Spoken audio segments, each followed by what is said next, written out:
Welcome everybody. We are very pleased that we got the opportunity to present our activities here in Skopje with the help of the Chamber of Commerce. 10 years ago we started our program, our master program studies here in Macedonia, and we also developed a lot of in-company programs. Within our strategy is that we are responsible for the region, and within this region also for the country of Macedonia, and we are proud that we are here and that we can work together with Macedonian business. Professor Mojmir Mrak also worked a lot with Macedonian authorities, and I presented our activities, our program, as well as some perspective of the EU development from the point of view of the region. Тувани, добро дојдовте на нашиот настан и навистина ми е мило што има толков интерес за презентацијата на нашата институција тука во Скопје, што ја организиравме заедно со Стопанската комора на Македонија. Ние отпочнавме со нашата програма за постдипломски студии во Македонија пред околу 10 години и тука имаме една целосна програма во која што се дискутира не само теоретски знања, туку и проблеми што се случуваат, односно среќаваат во фирмите во секојдневното работење. Ние како институција сметаме дека сме одговорни за случувањата во регионот и за развојот на регионот како и на земјава и сме горди што сме присутни тука во Република Македонија. Професорот Мојмир Мрак, кој е тука до мене, има големо искуство во областа на економијата, меѓутоа има и искуство во соработка со властите од Република Македонија. Нашата програма опфаќа прашања теоретски, меѓутоа и опфаќа прашања од областа на Европската унија во регионот. Well, it's always difficult to answer such a question. Of course, we benefit a lot because we regulated a lot of fields of our economy, but of course it might also be seen from some perspective that maybe we lost some autonomy which we had before. However, still we believe that we benefit more than we lost from the joint European market, and for this reason I also support Macedonia to continue its activities on the way to the European Union. Како што и самите знаете, и тоа се јавно достапни информации, ние имавме и некои придобивки, имавме и некои загуби со нашиот пристап во Европската унија, меѓутоа мојот заклучок е дека придобивките од пристапувањето во заедничкиот пазар на Европската унија беа поголеми од загубите што ги претрпе Словенија или проблемите што се јавија по стапувањето во Европската унија, односно по станувањето нејзина членка. Па токму затоа во оваа прилика и морам да кажам дека целосно го поддржувам членството на Република Македонија во Европската унија. Macedonia is for several years a candidate country. You have, as a candidate country, you have from all those times an access to the pre-accession assistance. It was in the period 2007-2013 IPA 1, and now the last 2 years it's called IPA 2, so it's basically the instrument to support on the one side to your approximation of the legislation to the EU, and the other thing is also to prepare yourself for the use of structural funds once you are there. To what I understand, you are using these resources reasonably well, and I'm talking from the point of view what you can see from the data from the Commission side. But what is the current situation for the IPA 2 in terms of the programming? We are at the beginning. None of the countries has yet used substantial funds from this IPA 2 period, because it was also for the member states that these funds were not yet available.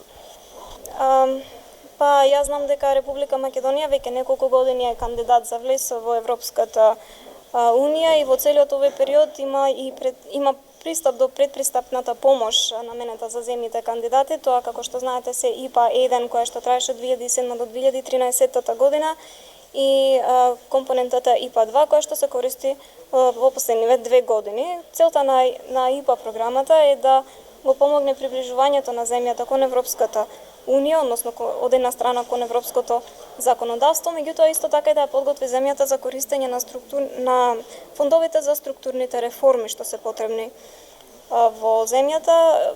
според мене имаше добра искористеност и на ИПА-1 програмата и сега на вторава програма за предпристапна помош и покрај тоа што морам да кажам дека за втората програма ние сме се уште на почетокот и дека докрај ќе се користат тие ресурси. The whole region is planning for the next year to have higher growth rates than this year.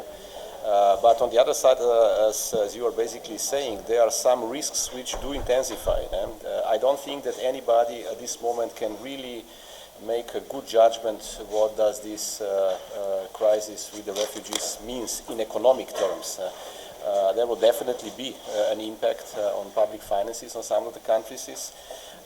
It will also have some other impacts. It's also the question what is going on with the commodity prices, because we are at the moment the relatively favorable situations, those countries which are importers of this, and also the whole this situation with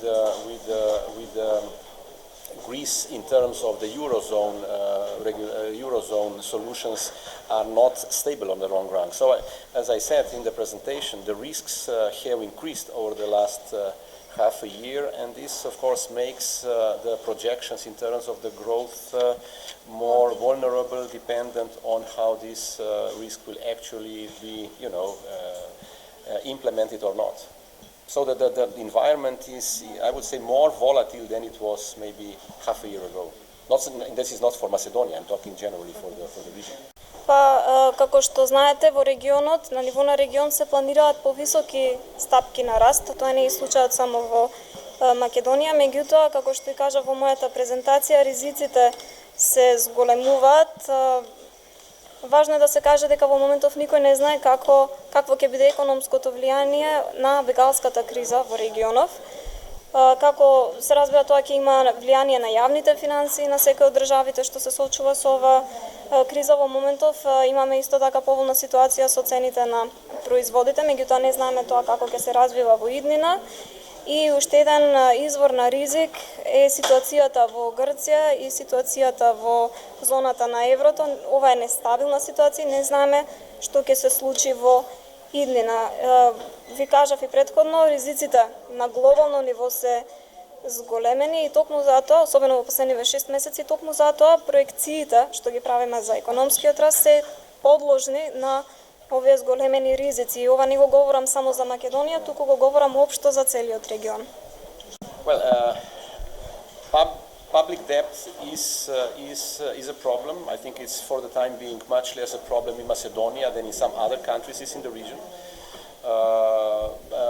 But generally, I do have a view that in case that if there will be a new wave of the crisis, or if it will come to the change of the monetary policy of these major central banks in terms of coming back to normal monetary policy, of course the access of these countries to the capital markets will be more difficult. I'm not saying it will be not existent, but the prices will be higher, which we'll have to pay. So, yeah, higher debt creates a relatively bigger problem for smaller countries. It's not the same if a large country has a public debt of 60% or a small country has a debt of 60%. For a small country, this is much more a problem than for a big one. That's at least the experiences show. I will give you an example of Slovenia. We came into a situation in 2013 where our public debt at that time was still below 60%, but we were practically at the edge of being eligible to get on the capital market. So small countries are in principle more vulnerable for the developments in the international environment. And this is true for Macedonia, for Slovenia, practically for all the countries in the region, because they're all small.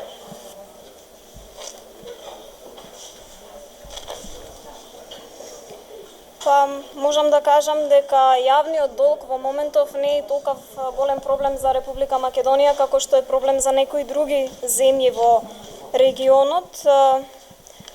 Јас мислам од општа гледна точка, ако има некој нов бран на криза или ако дојде до нормализирање на монетарната политика што ја водат централните банки, тогаш пристапот до финансии за малите земји ќе биде отежнат, односно финансиските инструменти ќе бидат поскапи. И морам да кажам дека не е исто една голема и една мала земја да се соочува со јавен долг од 60%. И за тоа ќе ви дадам практичен пример со Словенија.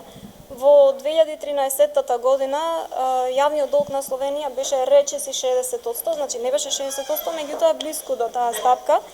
И ние бевме всушност на работ на тоа веќе да не сме подобни за учество на пазарот на капитал. И како што реков, не е исто една голема земја да има јавен долг од 60% и една мала земја да се соочува со ваков долг, затоа што малите земји се подложни на надворешните влијанија.